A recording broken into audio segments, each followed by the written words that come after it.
আগামী জাতীয় সংসদ নির্বাচনে দলের মনোনয়ন প্রত্যাশীদের সঙ্গে চলছে বিএনপির ভারপ্রাপ্ত চেয়ারম্যান তারেক রহমানের বৈঠক। রাজধানীর গুলশানে বিএনপি চেয়ারপারসনের কার্যালয়ে ভার্চুয়ালি যুক্ত হয়ে কথা বলছেন এমপি প্রত্যাশীদের সঙ্গে। বরিশাল, খুলনা, সিলেট এবং ঢাকা বিভাগের মনোনয়ন প্রত্যাশীদের সাথে তিনি মতবিনিময় করেন।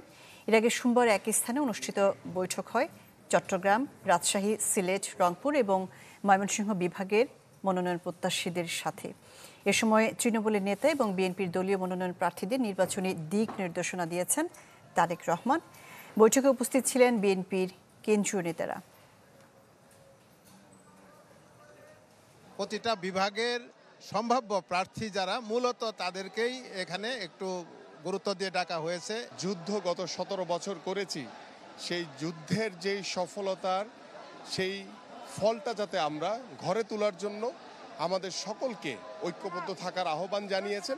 ধানের শীষের পক্ষে যারা প্রার্থী হবে তাদেরকে জিতিয়ে আনার জন্য আমাদের দলের সর্বস্তরের নেতাকর্মী, সেটা সর্বোচ্চ স্ট্যান্ডিং কমিটি থেকে শুরু করে একদম ইউনিয়ন ওয়ার্ড পর্যায়ের নেতাকর্মী সকলকে ঐক্যবদ্ধভাবে আমরা কাজ করে যাব।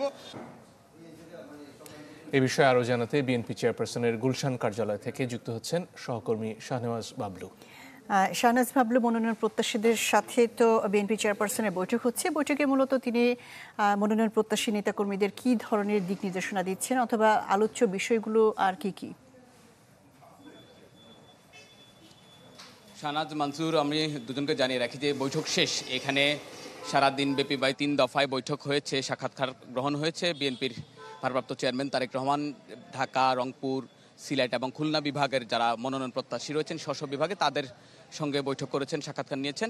এখন আমরা কিছুক্ষণ আগে যারা সাক্ষাৎকার দিয়েছেন, বিশেষ করে ঢাকা বিভাগের যারা মনোনয়ন প্রত্যাশী ছিলেন, কিছুক্ষণ আগে যেটা 8টার দিকে যেটা শুরু হয়েছিল, প্রায় 10:15টার দিকে যেটা শেষ হয়েছে, তো তারা বলেছেন যে আসলে তাদের দীর্ঘদিনের ফ্যাসিবাদ বিরোধী যে আন্দোলনের সংগ্রামের যারা নেতৃত্ব দিয়েছেন এবং মাঠে ত্যাগ স্বীকার করেছেন তাদেরকে জানে দল যাতে মূল্যায়ন করে সেই প্রত্যাশা করেছেন। পাশাপাশি দলের ভারপ্রাপ্ত চেয়ারম্যান তারেক রহমান তাদেরকে নির্দেশনা দিয়েছেন আগামী নির্বাচনে তারা কিভাবে কাজ করবেন এবং আগামীর যে রাজপথের তথা আন্দোলন তারা কিভাবে সামাল দিবেন। পাশাপাশি তারা বলছেন, তারা অভিযোগ করেছেন যে আগামী নির্বাচন সেটি নিয়ে নানা ষড়যন্ত্র চলছে, এই ষড়যন্ত্র মোকাবিলায় এবং নেতাকর্মীদের ঐক্যবদ্ধ থাকার কথা বলেছেন। পাশাপাশি বলেছেন আগামী নির্বাচন অনেকটা জটিল অবস্থার মধ্যে হতে পারে এবং অনেক নেতাকর্মীদের সতর্ক থাকার কথা বলেছেন, ঐক্যবদ্ধ থাকার কথা বলেছেন যে প্রতিটি আসনে বেশ কয়েকজন, যেহেতু বড় দল, প্রতিটি আসনে বেশ কয়েকজন প্রার্থী থাকতে পারে, কিন্তু দলের পক্ষ থেকে যাদেরকে মনোনয়ন দেওয়া হবে এবং বিশেষ করে জোট শরিকদেরও যাদেরকে মনোনয়ন দেওয়া হবে সেই নেতাকর্মীদের সেই প্রার্থীদের পক্ষে যাতে দলের পক্ষ থেকে এবং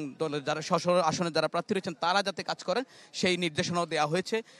আপনি জানেন যে গতকাল প্রায় 5টি বিভাগ এবং আজকে প্রায় 5টি বিভাগের মধ্যে প্রার্থী যারা রয়েছেন তাদের সঙ্গে, তাদের মনোনয়ন প্রত্যাশী যারা রয়েছেন তাদের সঙ্গে সাক্ষাৎকার গ্রহণ করেছেন বিএনপি মহাসচিব মির্জা ফখরুল ইসলাম আলমগীর, স্থায়ী কমিটির সদস্য এবং বিএনপির ভারপ্রাপ্ত চেয়ারম্যান তারেক রহমান।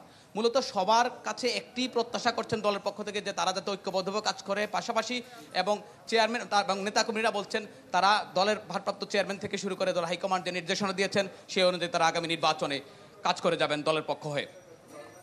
জি, শাহনেওয়াজ বাবলু, আপনাকে ধন্যবাদ। দলের মনোনয়ন প্রত্যাশীদের সঙ্গে বিএনপি চেয়ারপারসন ভারপ্রাপ্ত চেয়ারম্যান তারেক রহমান বৈঠক করেছেন, এই নিয়ে জানাচ্ছিলেন শাহনেওয়াজ বাবলু।